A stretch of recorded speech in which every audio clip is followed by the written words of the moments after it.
Agora, quais são os fatores que podem fazer com que uma criança nasça antes do prazo previsto, em torno de 38, 40 semanas? Quais os riscos? Para tirar essas e outras dúvidas, eu estou recebendo aqui no estúdio o médico especialista em prematuros, Jorge Wahbi Neto. Boa tarde, doutor Jorge, bem-vindo. Vamos começar falando dessa questão do Augusto, né? O fato desse AVC que ele teve, um pouco depois dele ter morrido, dele ter nascido, está diretamente ligado à prematuridade? Perfeitamente. O prematuro tem uma série de consequências, né?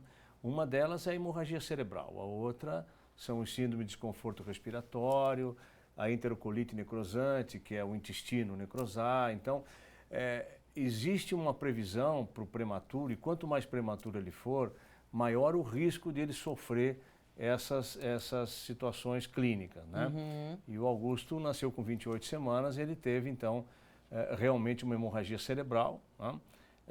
Que é mais ou menos previsto para um prematuro dessa idade gestacional. Uhum. Uma criança de 28 semanas, ela tem 67% de chance de sobreviver com dano neurológico.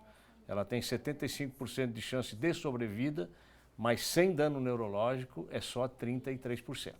Mas ainda assim a gente percebe que a recuperação do Augusto está sendo muito boa. O menino é um pequeno grande guerreiro. Sim, né? Com certeza, mas ele depende do auxílio da mãe, da família, do fisioterapeuta, fonoaudiólogo no futuro e assim por diante. Então, o prematuro sempre tem atrás de si uma bagagem, né? um time para fazê-lo evoluir e ter uma sobrevida mais próximo da normalidade. Uhum. Qualquer mulher, qualquer gestante pode ter um parto prematuro ou depende de alguma doença pré-existente? Existem algumas situações que predispõem à prematuridade. O uso do fumo, doenças como hipertensão arterial, algumas doenças hematológicas, algumas cardiopatias maternas, pacientes diabéticas tipo 1 já com diabetes de muitos anos. As infecções são uma causa muito frequente, inclusive como nesta situação de romper a bolsa prematuramente, né? Então, uma das condições que predispõe à ruptura prematura da bolsa é justamente as infecções, né? Então, algumas situações são previsíveis, mas mais de a metade dos nascimentos prematuros nós realmente não sabemos por quê.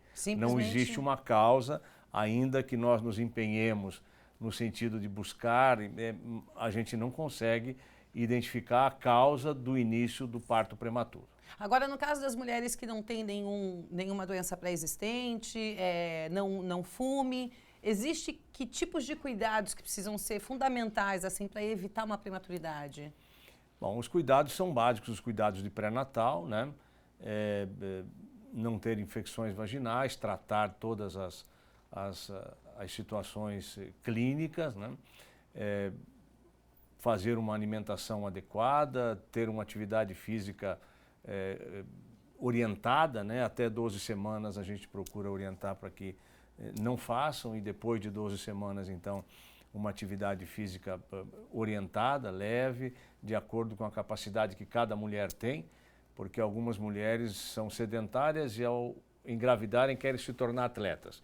É evidente que isso não pode ser viável porque vai prejudicar a circulação placentária. Então tem que haver um bom senso no sentido de ter uma atividade física de acordo com a capacidade de cada mulher, de acordo com aquilo que ela carrega, né, de antes da gravidez, né? Então esses excessos não são desejáveis, né? Os exames laboratoriais devem ser feitos no tempo adequado, as anemias tratadas. Então, com isso tudo, a gente prevê um pré-natal com maior chance de sucesso. Tem que ser bastante completo, não Sim, adianta, com certeza. né? Agora, já ouvi falar que é mais perigoso um bebê nascer prematuro de 8 meses do que de 7 meses. Isso faz algum sentido, doutor? Isso é folclore. É folclore. Né? Não existe como. As estatísticas todas apontam que a cada semana, né, que o feto evolui, as chances de sobrevida são maiores e as chances de sobrevida livre de dano neurológico são também melhores. Isso por causa da formação dos órgãos e por aí É vai, óbvio, né? o pulmão amadurece, o fígado amadurece, o cérebro amadurece, a força de sucção da criança aumenta a cada semana. Então, essa história do 7 e do 8 é uma história clássica, lenda. mas é absolutamente folclórica, né? Não existe isso, né? Uma criança, por exemplo, de 28 semanas, como estava aqui, a cada dia que ela passar no útero, são em média 5 a 6 dias a menos na UTI neonatal. Olha que interessante. Então, os dados são contundentes. Não, essa coisa do 7 e do 8, isso é absolutamente folclórico. Quanto mais tempo, menor o risco. Tá? Por isso que existe essa necessidade de que fique na UTI neonatal, Com certeza. que é um sofrimento com certeza muito grande para a mãe e para o pai, mas que é fundamental aí para o desenvolvimento desse bebê, né? E o próprio manuseio de uma criança na UTI neonatal traz consigo uma série de riscos.